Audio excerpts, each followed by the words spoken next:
Ladies and gentlemen, welcome to DKSH Half Year 2026 Results Conference Call and live webcast.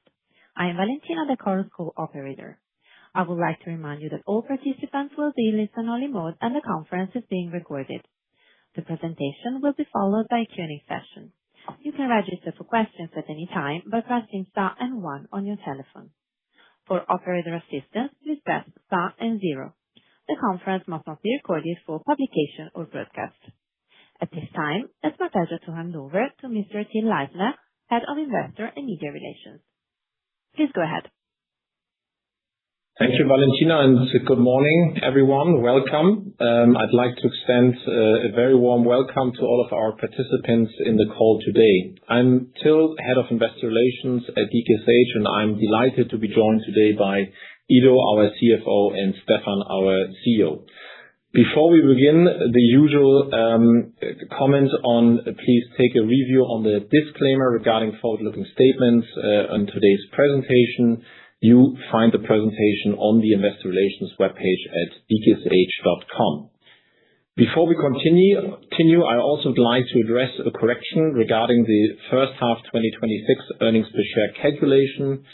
Following publication, we identified and corrected an error in the earnings per share calculation. The correction has no impact on the reported financial results or on the underlying performance of the company.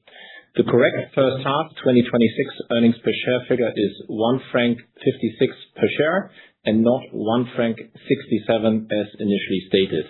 The corrected media release and the related documentation have all been distributed and are available on the DKSH webpage. With that, I'm pleased to hand over to Stefan to get us started. Thank you very much. Hello, everyone, and welcome to the presentation of our half-year results 2026. Thank you for joining us today as we review the highlights and progress our company has achieved during the past couple of months. Today's agenda foresees a short recap of our highlights of the first half of 2026. I will then continue with the progress we have seen in our 4 business units. After that, Ido will follow with the financial update. To conclude, I will provide the outlook statement before we open the Q&A session. Our half-year results once again demonstrate the resilience of DKSH business model and the consistent execution of our strategy amid continued global uncertainty. We again delivered a solid operating performance, strong cash flow generation, and higher earnings per share in the first half of 2026, while building the growth engines of the future. Looking at the midterm roadmap presented, we have consistently delivered across our 4 strategic priorities: growth, margin expansion, and M&A. Our semi-annual growth rate has increased steadily, reaching an impressive 4.9% in the first half of 2026, up from 3.6% in the second half and 2.1% in the first half of 2025. While our core EBIT margin slightly declined in the first half of 2026, reflecting investments in business development, AI capabilities, and some FX impacts that Ido will explain in more detail later on, we remain focused and confident on our ability to deliver long-term margin expansion. We have continued to execute on our well-developed M&A pipeline, announcing 12 acquisitions since the beginning of 2025, and are very confident about the second half of the year. Through this consistent execution of our midterm roadmap, we remain committed to delivering sustainable core EBIT growth in the years to come. As usual, I will comment on our results using constant exchange rates, as this better shows the operational performance and ensures comparability to previous results. DKSH delivered a resilient performance in the first half of 2026 despite continued global uncertainty and headwinds. The result was driven by accelerated organic growth, successful business development, and the continued execution of strategic initiatives. Net sales increased by 4.9% to 5.5 billion Swiss francs. This is the strongest first half revenue growth we have achieved in 3 years. In a challenging environment, core EBIT grew 3.6% to 163.4 million Swiss francs, resulting in a core EBIT margin of 3%, which was impacted by unfavorable FX headwinds. Earnings per share stood at 1.56 Swiss francs, which represents an increase of 10.6%. Our free cash flow remains strong at 147.7 million Swiss francs, with a cash conversion of over 130%. This exceeds our target for the 4th consecutive year. Alongside these results, we have increased ordinary dividend by 6.4% to 2.5 Swiss francs per share and announced 3 acquisitions in higher margin areas this year, namely AIC Ingredients and Kinematic Resource, both in Malaysia, and Gale and Cosm in Italy. With a robust pipeline of business development, M&A opportunities, and operational excellence initiatives, we enter the second half of 2026 with expected growing momentum and confidence. Let me now focus on the highlights of the first half of the year, which underline our commercial momentum and improvements. We continue to drive our business development by enlarging our client portfolio across all business units in various markets. We recently signed our largest deal with Lilly in Hong Kong, which we expect to generate over 100 million sales contribution per year. We also entered into new material partnerships or expanding existing ones with Bayer, Pfizer, BridgeBio, Sanofi, Kemin, just to mention the ones in healthcare. Advancing operational excellence and fostering a high-performance culture remains important.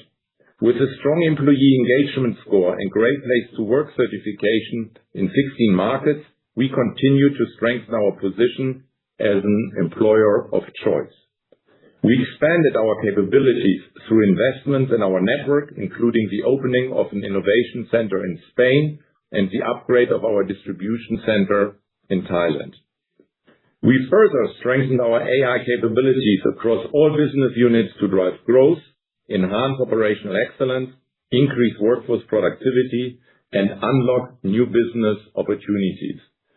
In a moment, I will share how we are already benefiting from rising demand across AI-related industries and the initiatives we are undertaking. Before doing so, I would like to emphasize that we also made good progress on our sustainability agenda. Our emission reduction targets were approved by the Science Based Targets initiative, while we rolled out ISO certifications for environmental management and occupational health and safety across 13 markets. We expanded our human rights due diligence activities. These efforts were reflected in improved sustainability ratings, included an upgraded AA rating from MSCI ESG and a gold medal from EcoVadis with an increased score. With these activities in the first half of 2026, we are well positioned for stronger momentum in the second half of the year and especially beyond.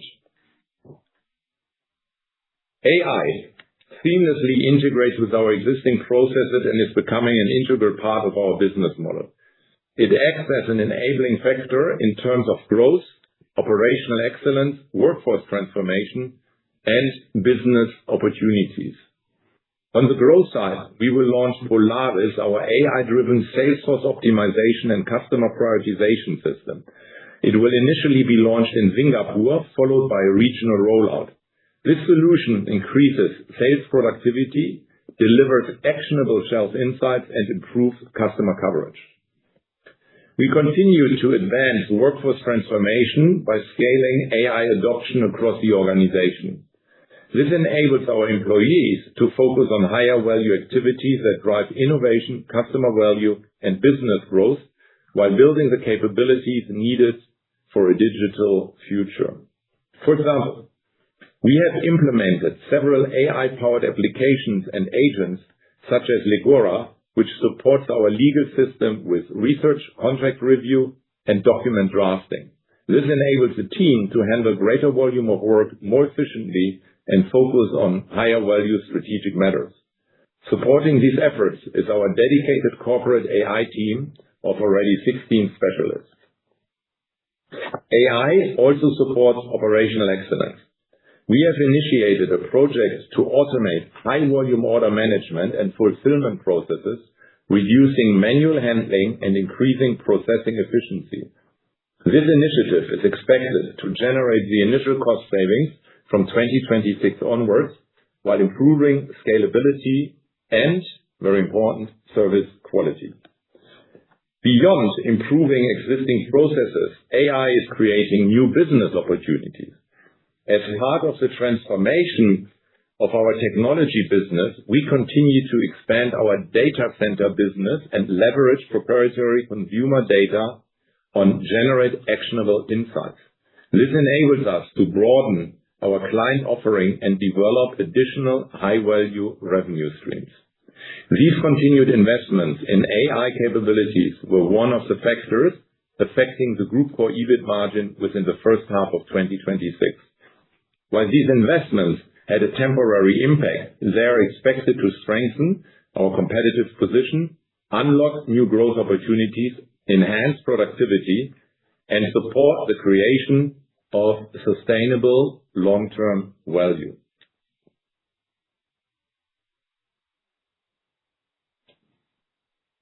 Let me now provide you with an update on the progress in our business units, starting with healthcare. Business unit healthcare sustained its growth momentum and once again delivered above GDP growth. The business unit delivered broad-based growth, with net sales increasing by 4.9% to 2.9 billion Swiss francs. Under the new leadership, healthcare accelerated its strategy, execution, and unlocked growth beyond its midterm roadmap. It further increased the share of the commercial outsourcing business and achieved continued success in business development with partners like Eli Lilly, Pfizer, Sanofi, and BridgeBio. I will elaborate on this in due course. In addition, healthcare invested in innovative therapeutic areas such as rare and cardiovascular diseases, strengthening its long-term growth platform. While core EBIT amounted to 86.5 million Swiss francs, the core EBIT margin declined slightly to 3%. This was primarily driven by the ramp-up effect of new clients' wins, temporary mix and shift effects within the portfolio, and a particularly strong comparison base in the first half of 2025. This business unit enters the second half with a very strong business development pipeline across geographic and therapeutic areas and is well-positioned to pursue value-accretive M&A opportunities in higher margin segments and services. Let me provide further insights into these future growth drivers of the business unit healthcare. Business development remains a key growth driver as the pipeline has increased material with roughly 80% of opportunities linked to commercial outsourcing. As mentioned, we are prioritizing larger and more strategically relevant partnerships, such as the recently announced collaboration with Eli Lilly, which will elevate our healthcare business. During the last 6 months, we have signed a handful of such new, very sizable contracts that are each expected to contribute a double-digit or even triple-digit million turnover to our top line in the years to come. We therefore expect our top-line momentum to gradually pick up, with the potential to accelerate our medium-term growth rate by approximately 2% per year. While these contracts require some upfront investments to introduce and scale new products in different markets, they will elevate our healthcare business to the next level over the next 48 months. We maintain our focus on higher growth pharma, biotech, and medical device segments, especially in sophisticated therapeutic areas such as rare disease. This momentum is supported by attractive market fundamentals, including a growing middle class and an aging population, as well as favorable industry trends such as rising healthcare spending.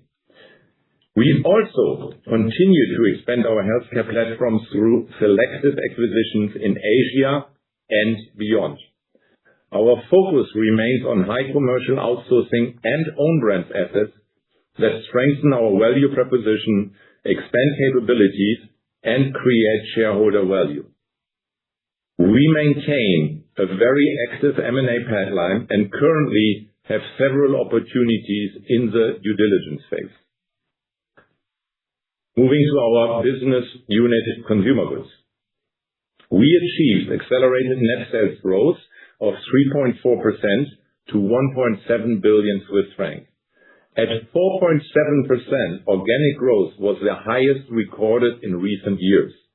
This result was driven by strong momentum across key markets, including Malaysia, Thailand, Vietnam, and Singapore, as well as new client wins with expansions with clients at Nestlé, Kellanova, Kraft Heinz, and Unicharm. Profitability was temporarily affected by mix effects, increased marketing investments, stronger growth in low-margin markets, and value-oriented consumer demand. As a result, core EBIT stood at 34.1 million Swiss francs. However, the business unit regained momentum during the period with decisive commercial and efficiency initiatives contributing to a stronger performance in the second quarter of 2026.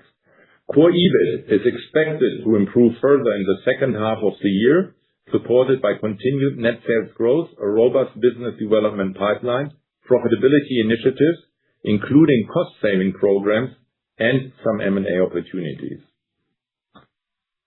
Business unit Performance Materials delivered a net sales growth of 8.4% to 707.9 million Swiss francs. The Asia-Pacific region, which accounts for around 60% of the business unit's net sales, delivered the strongest performance with growth of 15.2% at constant exchange rates. Europe also delivered growth of 3.6%. Acquisitions contributed to the positive performance. Following a softer start to the year, we returned to organic growth in the second quarter. Core EBIT growth was even stronger, increasing by an impressive 10.1% to 59.8 million Swiss francs. We further increased gross and core EBIT margins, supported by favorable portfolio mix, higher shares of digital sales, and an effective price pass-through mechanism. In addition, we improved our working capital terms, mainly through diligent inventory management. In sum, the business unit grew its top line, increased margins, and improved working capital terms. Given the current market uncertainties, we remain cautiously optimistic about the growth trajectory. The business unit remains committed to continuing its progress in the second half of the year. Finally, let us please focus on our business unit Technology. We achieved solid net sales growth of 4.7%. Performance was robust across key business lines led by scientific solutions and semiconductor and electronics. The precision machinery business also delivered strong results, while the share of consumer goods and service revenue continued to increase slightly. The business unit delivered exceptional core EBIT growth of almost 90% to 13.4 million Swiss francs in the first half of 2026. We benefited from increased demand in the data center business, where we provide the supply, installation, and servicing of backup power solutions. This not only drove core EBIT growth, but also margin expansion from 3.1% to 5.6%.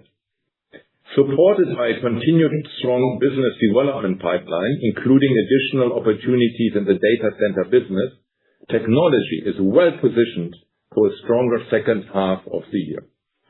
Now, I hand over to Ido, our CFO, who will guide you through our financial results in the first half of 2026 in more detail. Thank you. Thank you, Stefan. It is a pleasure, as always, to be with you today and walk you through our financial performance in the first half of 2026. As usual, I will refer to our results at constant exchange rates, which provide the most meaningful basis for assessing operating performance. As you are aware, the first half of 2026 was marked by ongoing geopolitical tensions and disruptions to key global trade routes. Against this backdrop, DKSH has once again delivered a solid operating performance, demonstrating the resilience of our business model and the safety that is inherent in our diversified portfolio. Not only did we maintain the pace of the last few years, we even accelerated top-line organic growth, meeting our goal of exceeding GDP growth. This was achieved by successful business development, the continued focus on executing our strategic priorities, and it is reflected in our key financial metrics. Net sales increased by 4.9% to 5.5 billion Swiss francs, marking our strongest first half growth over the past 3 years. Growth is broad-based across all 4 business units, reflecting continued trend in the market to outsource business services. Core EBIT increased by 3.6% to 163.4 million Swiss francs, marking the 11th consecutive semester of core EBIT growth versus the comparative period. Core EBIT margins stood at 3.0%, 10 basis points lower than in the first half of 2025. Against an exceptionally strong prior half year, profitability was impacted by 2 effects. The first is related to translational FX rates, amounting to approximately half of the drop, and it is not operational. The FX effect on core EBIT was 7.1, compared to a smaller 5.9 impact on net sales. This is because the Swiss franc is appreciated further against currencies in markets where we make more profits. The second effect is operational, but temporary in nature. It is related to channel mix and ramp-up investments in selected business units to kickstart our accelerated net sales growth. It is important to note that while currency movements had an adverse impact upon our reported operating results, they have been more than offset by significantly lower net finance expenses in the period. As a result, profit after tax and earnings per share are both up double digits, thereby securing overall shareholder return. Specifically, core profit after tax stood at 112.9 million Swiss francs, up 12.9% compared to last year. Earnings per share grew by 10.6% to 1.56 Swiss francs. Our asset-light business model and disciplined working capital management continue to support strong cash generation, resulting in free cash flow of 147.7 million Swiss francs and a cash conversion rate of 130.8%, exceeding our target of at least 90% for the 4th consecutive year. In conclusion, we delivered our strongest first half net sales growth in 3 years, increased earnings per share by double digits, and generated excellent cash flows, demonstrating the resilience of our business model and the continuous successful execution of our strategy. Let us now take a closer look at the drivers behind our net sales and core EBIT development. We are particularly pleased with the acceleration of our top-line growth. Net sales increased by 4.9%. Demand was healthy across the group, with all 4 business units contributing positively to growth. Organic growth remained the primary driver of performance, contributing 4.1 percentage points, while acquisitions, net of divestments and business closures, added a further 0.8 percentage points.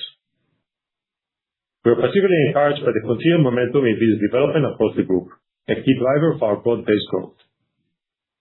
FX movements had a significant translational impact on our reported results, especially earlier in the year. The appreciation of the Swiss franc reduced reported net sales by approximately 5.8%. Turning to core EBIT, we increased operating profit by 3.6%, supported by both organic expansion, which contributes 1.1%, and contributions from recent acquisitions, contributing 2.5%, underscoring our investments in higher margin businesses. Both Performance Materials and Technology business units have been particular contributors to our M&A. These positive operating developments have been more than offset on a reported basis by translational FX movements, which reduced core EBIT by 12 million Swiss francs or 7.1%. As a result, reported core EBIT amounted to 163.4 million Swiss francs. Non-core items amount to 5.4 million Swiss francs and primarily related to one-off costs of restructuring, business disposals, or in associates in which DKSH does not have a majority stake. Net of those items, reported EBIT stood at 158 million Swiss francs. While FX weighed on our reported results in the first half, the underlying development of the business remains very encouraging. This becomes even more apparent when viewed over a longer time frame. Looking at our performance since 2022, we have consistently translated strategy execution into profitable growth and value creation. Since the first half of 2022, in constant FX, our net sales increased by a compounded annual growth rate of 4.3%, which is higher than the average annual weighted GDP of our markets. Over the same period, core EBIT increased at an even faster rate of 8.2%, demonstrating our ability to translate top-line growth into disproportionate earning growth. This progress is also reflected in our profitability metrics.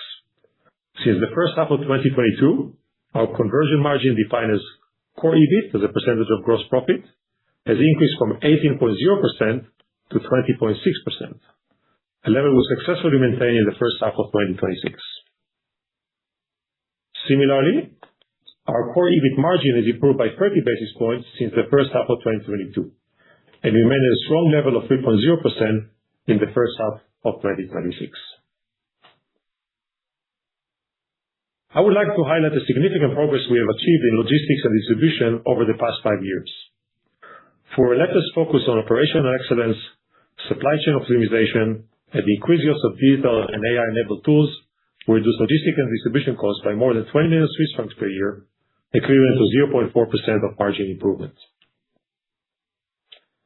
As you know, a key foundation of our resilience and agility is our low-risk, asset-light business model. Across the group, we operate predominantly through leased offices, leased distribution centers, and leased transfer fleets. In IT, we typically leverage software as a service agreements, avoiding more costly in-house developments. As a result, capital expenditure consistently remains at a very low level. In the first half of 2026, it amounted to merely 0.3% of net sales. At the same time, disciplined working capital management remains a key focus area. Working capital stood at a respectfully lean level of 7.8% of annualized net sales, in line with a strong level achieved in recent years. Together, these factors drive our ability to consistently convert earnings into cash. Free cash flow amounted to 147.7 million in the first half of 2026, corresponding to a cash conversion rate of 130.8%, comfortably exceeding our target of at least 90%. Looking at the past 5 first half cycles, we delivered an average cash conversion rate of 124.5%. This strong cash generation provides substantial financial flexibility to fund organic growth, pursue value-accretive acquisitions, and maintain our progressive shareholder return policy. To conclude this section, our consistent cash generation over the years once again underlines the quality and predictability of our earnings, supported by an asset-light business model, disciplined capital allocation, and rigorous working capital management.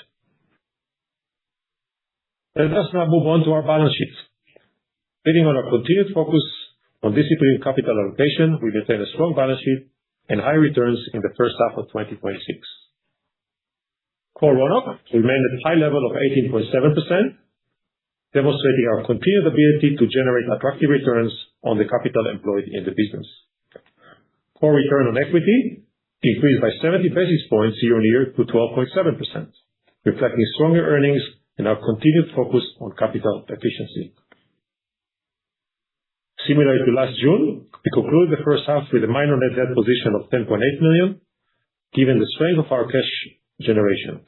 This remains a very insignificant leverage position.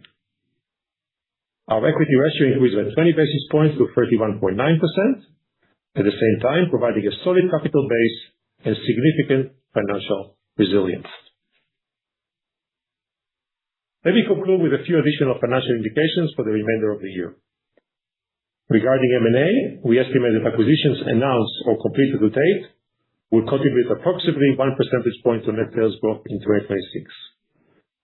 As this estimate only reflects transactions already announced, additional acquisitions would naturally provide further upside. We are currently viewing a number of attractive acquisition opportunities across our markets and remain committed to our disciplined approach to value accretive M&A. While foreign exchange markets remain volatile, we currently anticipate a moderately negative translation impact for the full year, assuming prevailing exchange rates remain broadly unchanged. That would translate into materially improved FX situation during the second half of the year. Our expectation for the tax rate is to remain within the range of 27%-29%. Capital expenditure is expected to remain within our historical range of 0.3%-0.4% of net sales, reflecting the continuous strength of our asset-light business model. Overall, we are encouraged by the momentum achieved in the first half of the year, supported by a strong balance sheet, substantial financial flexibility, and a healthy pipeline of business development and M&A opportunities. We remain well positioned for the remainder of 2026. Thank you for your attention, and Stefan, back to you. Thank you, Ido, for your commentary on our financials. To conclude, let us move to the outlook now, please. Despite ongoing geopolitical tensions and market uncertainty, recent forecasts continue to point to a resilient global GDP growth in 2026. Emerging and developing Asia remains particularly attractive, with projected growth of 4.9%, underlining the long-term potential of many of our key markets. While we continue to closely monitor developments in the Middle East, the direct impact on our business has been very limited so far, demonstrating once again the resilience of our business model. Looking ahead, we remain very confident to deliver sustainable core EBIT growth and reconfirm our midterm roadmap with an acceleration in healthcare over the next years.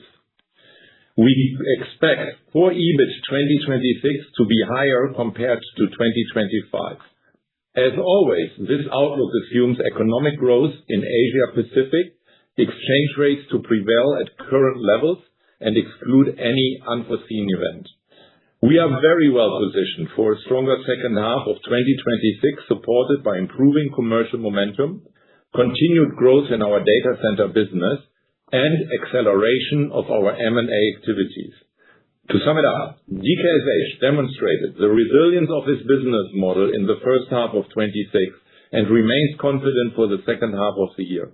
Our business model allows us to benefit from favorable long-term market, industry, and consolidation trends in Asia Pacific in the future. With that, I thank you all for your attention and invite you now to address your questions in our Q&A session. Thank you. We will now begin the question and answer session. Anyone who wishes to ask a question may press star and one on their telephone. You will hear a tone to confirm that you have entered the queue. If you wish to remove yourself from the question queue, you may press star and two. Questioners on the phone are requested to disable the loudspeaker mode and eventually turn off the volume from the webcast while asking a question. Anyone who has a question may press star and one at this time. The first question comes from Gian Marco Werro from Zürcher Kantonalbank. Please go ahead. Good morning, everyone. Thank you, Ido and Stefan, for the presentation. I have two questions in relation to the EBIT growth expectations for the second half of the year. As I sum it up out of the call, I see four drivers, you have the healthcare growth, you have M&A, the cost cut you mentioned, and also then the tech supply orders that you have to the data centers as the moving part for the EBIT growth in the second half. And I want to touch on two of them. So the healthcare growth you mentioned, the acceleration of 200 basis points versus normal growth. Can you specify that a bit, what time period you're looking at? Because in the last 3 years it was a little bit volatile, so it's the base for you, organic growth in healthcare more 4.5% or 5%, where you want to now bring up the 200 basis points acceleration? That's the first question. And the second question is the tech income from associates. I assume it has been around 5 million in the first half year. Can you quantify here also just your best guess about the tailwind and in the second half? Might this be even double-digit EBIT contribution from the associates in the second half? Thank you. Okay. Maybe let me answer, the healthcare question first, and then Ido is going into the, EBIT question. Thank you very much, Gianmarco. Look, yes, in healthcare, as I was indicating, we were very successful with our, business development activities, and over the last, couple of months, we signed a few material contracts which are going to materialize over the next 12 to 36 months.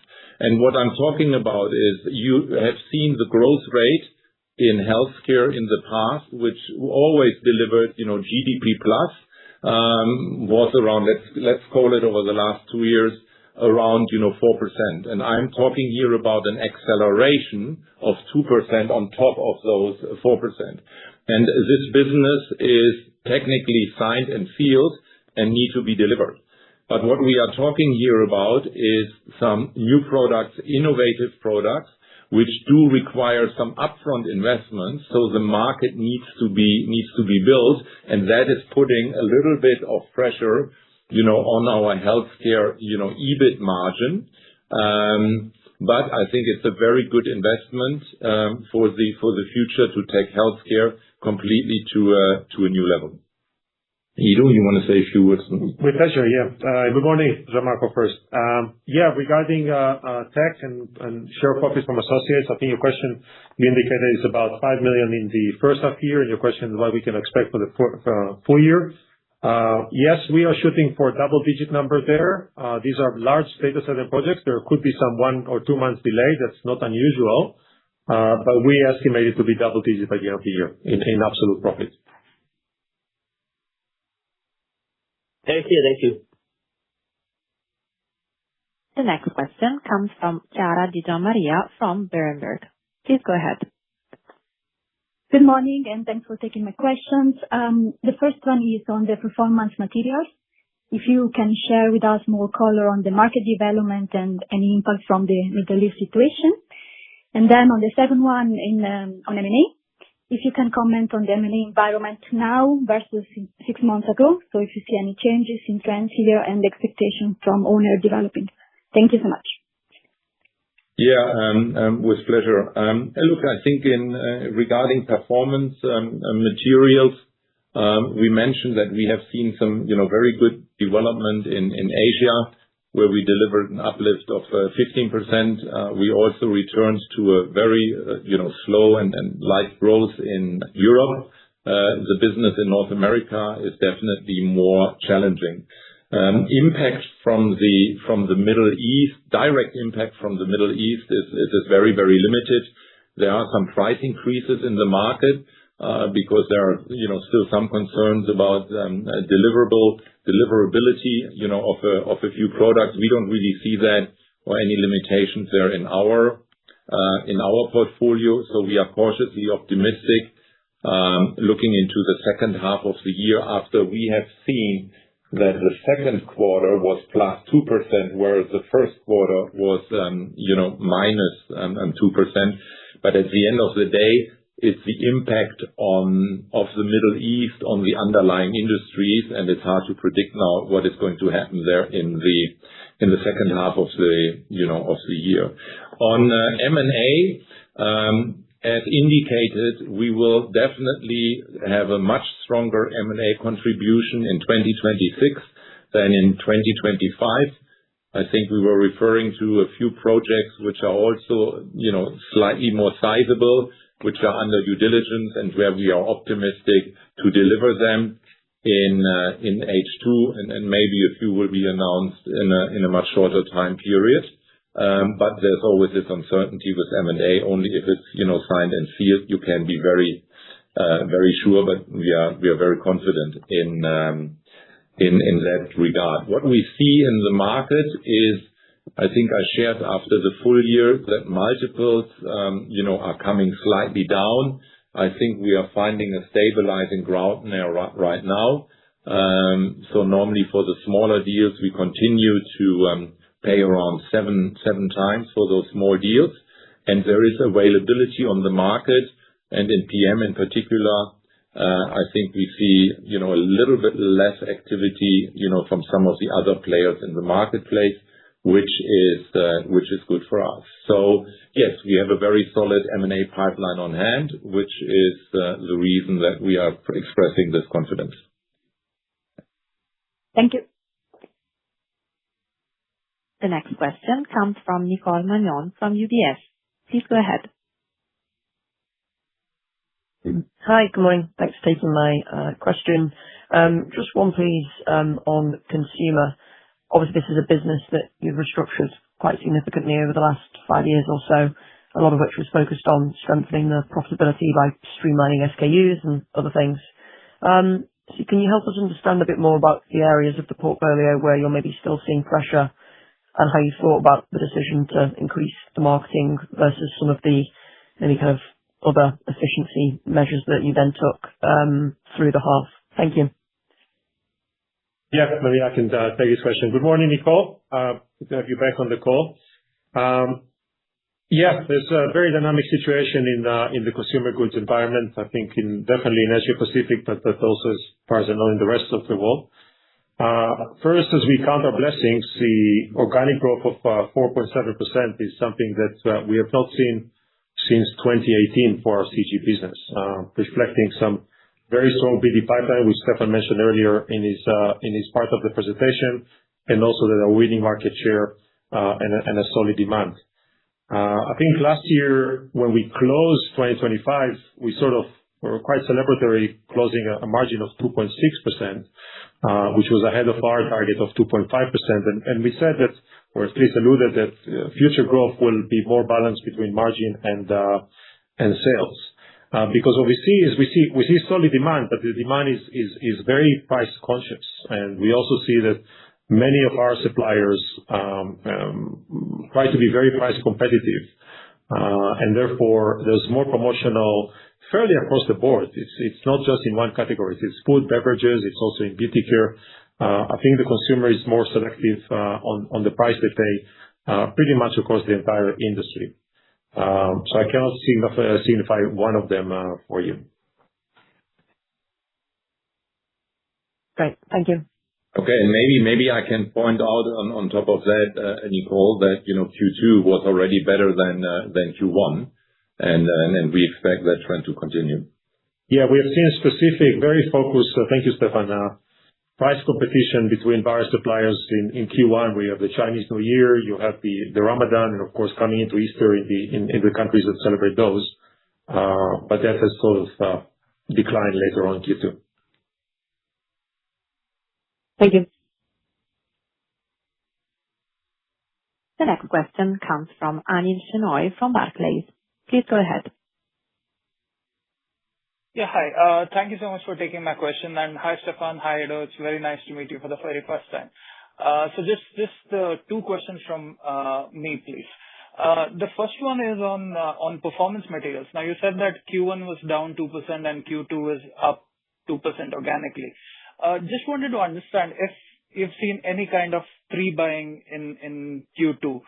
I'm asking this specifically because one of your competitors in commodity chemicals have reported an exceptionally strong Q2 and guided for a really weak H2.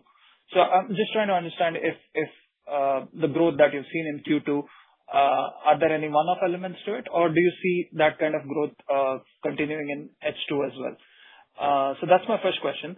And second is on the negative operating leverage, which we have seen in 1H. So revenue was up 4% organically, whereas EBIT was up just 1%. And you explained that it's mainly because of the upfront costs for new contracts in healthcare and marketing spends in consumer goods. So are these the only factors impacting that, or is there something else as well? And also, are most of these costs behind us now? And do we see that operating leverage could be back to normal or maybe even positive in H2? Thank you. Yeah, thank you. Thank you very much for your questions. In terms of, Q2 versus Q1, yes, there was a pickup from -2% to, +2%. Was there some pre-buying in there? Yes, maybe. But again, I would really like to highlight this has nothing to do with what we have seen, during the days coming out of, COVID. Maybe there is a little bit, but again, in Asia, where the majority of our growth is coming from, we still see an underlying demand across different industries. So maybe we are also differently impacted, than some of other, players, which have the majority of their business here in Europe. What we definitely have seen that there is some price tailwinds, in Q2 as well. I think I did mention it that, pricing was up around 2%. Again, I think our, specialty business with the spread we have is very, very, resilient. And that's the reason why we look cautiously optimistic in H2. And can you help me again with your second question in healthcare? Yeah. Hi. So it was about the operating leverage. I mean, the upfront costs, are they behind us now? And do you expect more costs to come in H2? And EBIT growth will again be lower than revenue growth in H2? Okay. So, I mean, look, the investments in building, those new brands, those innovative products across Asia, they will continue. They will definitely continue in H2, and they will also continue going into, 2027, while we are scaling up, the top line of those products. But there is also, own brands business, which we expect is going to, pick up in a few countries. There were some headwinds, around the border issue between, Thailand and Cambodia, etc. So I expect that the healthcare margin is continue to grow, over the years to come, maybe slightly slower than what we have seen in the past. But you rightfully point out those significant contracts are going to deliver some operational leverage, and each one of those contracts is at the end, when the investment phase is behind us, is margin accretive. Therefore, we expect a slightly better margin in H2 than in H1, and an increase also of margin moving forward. And as I mentioned earlier, based on the FX rates that we know today, of course, they can change. We expect the translational impact that we saw, especially in Q1, to subside towards the second half of the year, which will also help margins. But I would really like to point out, I mean, there will be a significant acceleration, in the healthcare business over the next 36 months on the back of what we have signed. This is not to underestimate. That was a very successful streak, and very strong confidence of our clients into DKSH Healthcare, which is going to materialize. Okay. Yeah. Thank you so much for those answers. As a reminder, if you wish to register for a question, please press star and 1 on your telephone. The next question comes from John Cox from Kepler. Please go ahead. Yeah, good morning, guys. I have a couple of questions and sort of follow-ups related to what my colleagues were asking. Just on the consumer side of things, it's great to see organic growth accelerating again. But of course, some people maybe start to get worried that you're going sort of, a bit towards the lower margin businesses. You say there's a lot of business there, but there's price pressure. Should we be worried that actually you're going to start getting this growth, but actually the margin in consumer goods won't recover? We've obviously lost 50 basis points in H1. Do you think that's going to recover in H2? What are your thoughts about, chasing maybe, only delivery business or logistics business in consumer? Second question on healthcare, you're talking about pressure on margin again. So, are you saying that actually the healthcare business will be a sort of flat margin for a while or slightly lower as that growth picks up? And what I'm trying to get to, of course, is obviously your margin was down in H1 for a group. how confident are you of reaching this minimum 10 basis points margin improvement this year, given the headwinds in consumer and given the headwinds in healthcare? And I could even say the same about the following year. If you're talking about these ongoing investments in healthcare, how confident are you that you can actually move margin in the next 1 or 2 years? So that's sort of like a margin question. Second one, just on FX, and you've talked about it a lot, but historically, you've always said it's only translation, it's only translation, it's only translation, and suddenly we're starting to see an impact on your margin from the FX headwinds. I wonder if you can just talk about that a little bit. Obviously, we can see that your financials line was far better, which obviously reflects what's happening with currency. Maybe just you can talk a little bit more about that and the currency headwinds, and should we be worried? Because clearly, over the last 4 or 5 years, you've seen substantial currency headwinds, and that's probably not going to go away, you guys being a Swiss franc reporter. And then just the last one on this EPS.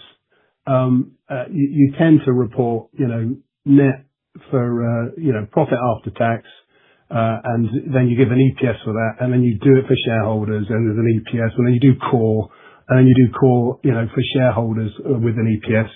It would be great if you could, in your release, just tell us what you were using there, because I was amongst those analysts probably thinking, well, how did you get to that EPS figure? And just as a suggestion, it'd be nice just to have core for shareholders. I think that's the one everybody's focusing on, rather than all this profit after tax and all this stuff. And what was the share count you actually used in H1? Thank you. Okay. So you start Yes. consumer FX EPS, and then I'll take over. Okay. Good morning, John. Thank you for the many questions. So I'm just trying to recall exactly the first one.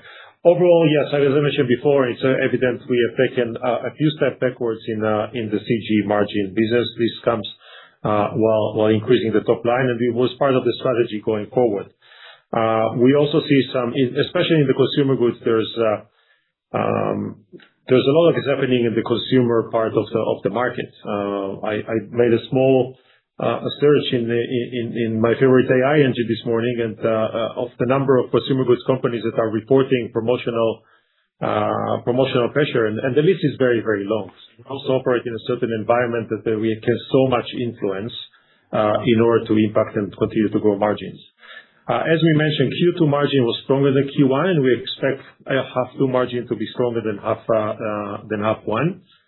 We are adjusting some of our cost structures together. We also expect to have less promotional pressure, so we expect it to be better.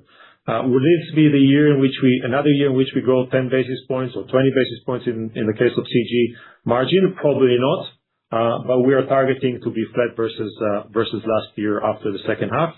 It is an ambitious target, to be honest, because we are where we are, and we are influenced by the market.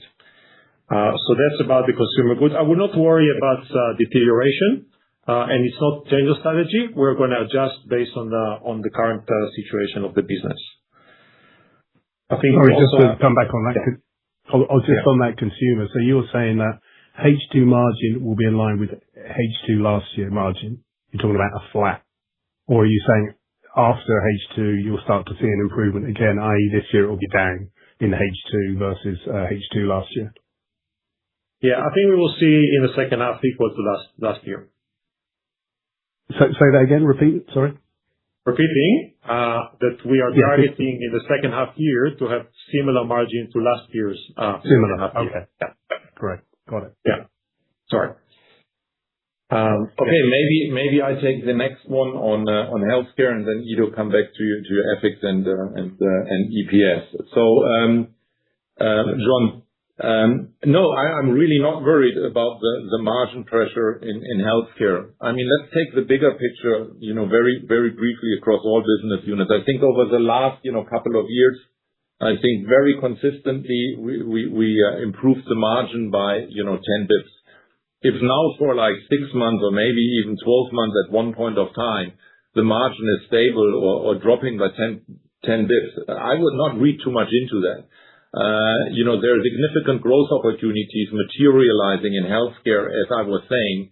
And on the other hand, we were all in the past not very happy with the overline top line acceleration, right? What we have seen, over the last couple of years. And now this is materializing, but it does require some investment. So those investments are done for a really good reason. It's a business model with strong operational leverage. So automatically the margin, will be driven forward by the size we are adding in the top line. And top of that, in healthcare in particular, coming back to your question, we see an acceleration of the commercial outsourcing, which is higher margin. We see an acceleration in own brands, which will support the margin enhancement. And the other thing also, the M&A, we have on hand. How this exactly falls every, 6 months, it's a little bit up, flat or whatever. It's really hard to predict. Also, when do we need to launch what kind of investments when the product is ready, being launched. But clearly, I don't foresee, as you were provoking, in 2027, a flat margin. That margin will continue, to grow over the years to come. But the big acceleration you will see in the top line. I hope that was clarifying. Sorry, and then what about for the group margin for this year? Can you get 10 basis points after what happened in H1, or you think that that's a bit of a stretch? That's our objective. That is our objective, yeah. And we are reasonably confident about that with the investments we have on hand. Maybe I can pick up the questions on effects. First of all, there was the question about the translational effects, and indeed we repeat that on our EBIT margin there is an impact which relates to translational effects. The math of the matter is that in markets in which we are more profitable than others, the translation deterioration of the local currency versus Swiss franc has been stronger than the others. So there's a mixed effect within these translational effects that is impacting EBIT more than it does net sales, because in those markets where we make more money, the local currency has just declined further. So it's a mathematical impact within our translational effects. And I repeat that this is the main impact. On the net finance cost, as we always said in the PM business and tech business, we are hedging each transaction we make, about 10,000 to be precise. And last year we saw a very significant deterioration or appreciation of the Swiss franc in the beginning of the year. Those transactions were hedged, but from a accounting perspective, we took the help and the protection that the hedge was given below EBIT and not within the P&L. After a while, when we saw that those countries markets depreciated, we have adjusted prices accordingly. So the future deal is giving us the margin that we target.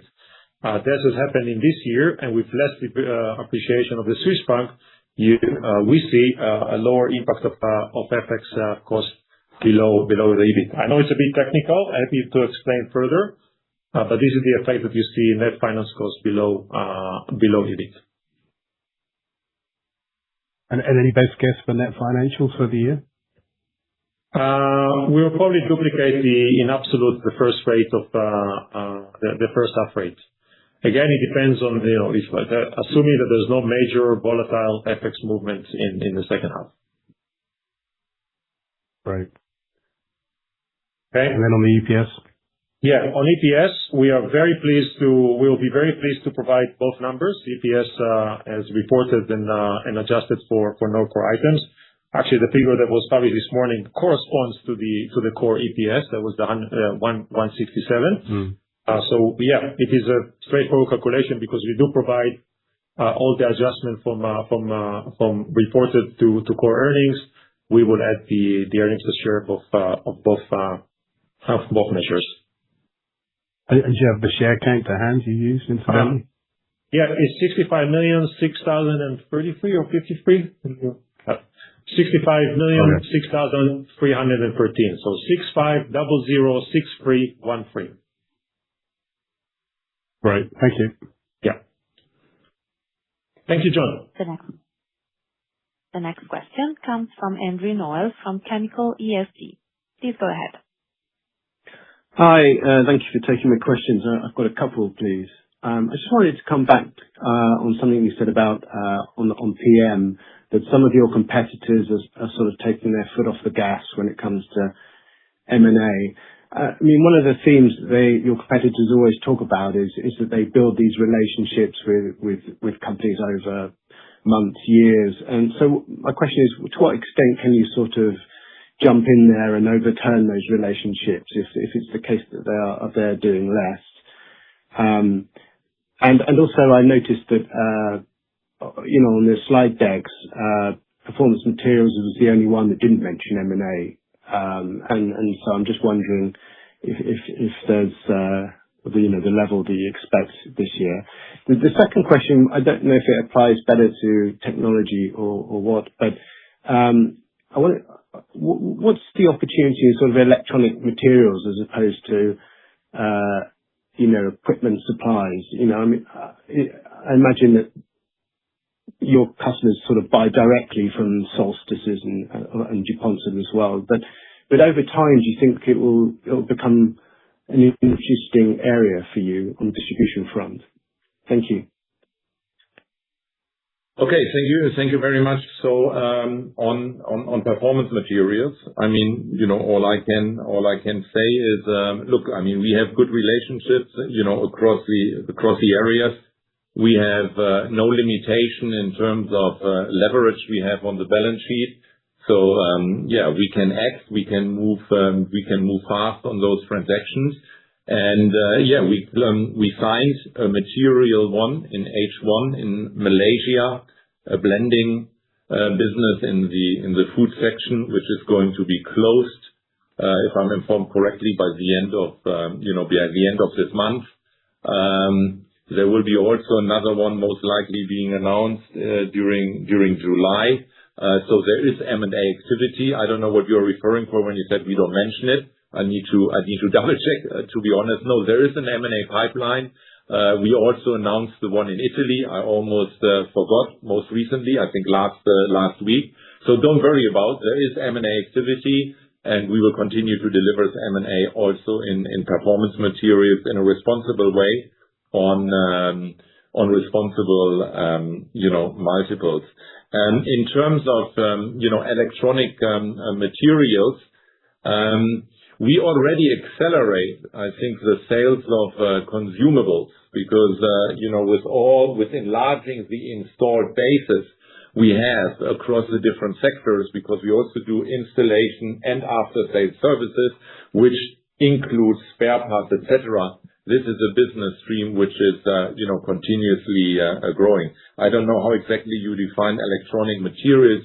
If you are talking about ingredients going, this is more on the PM side. But normally with smaller spare parts outside, of our equipment base, normally we don't deal. Thank you very much. You're welcome. Ladies and gentlemen, that was the last question. I would now like to turn the conference back over to Till Leisner for any closing remarks.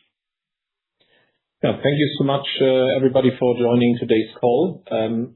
Appreciate to stay in contact with you. The Investor Relations teams remains available also after the call, and I'm just handing over to Stefan for some closing remarks. Yeah, thank you very much, for your interest, and the team here really looks forward seeing and meeting you guys over the next couple of days, and to continue our conversations. Thank you very much, and have a great weekend in the meantime.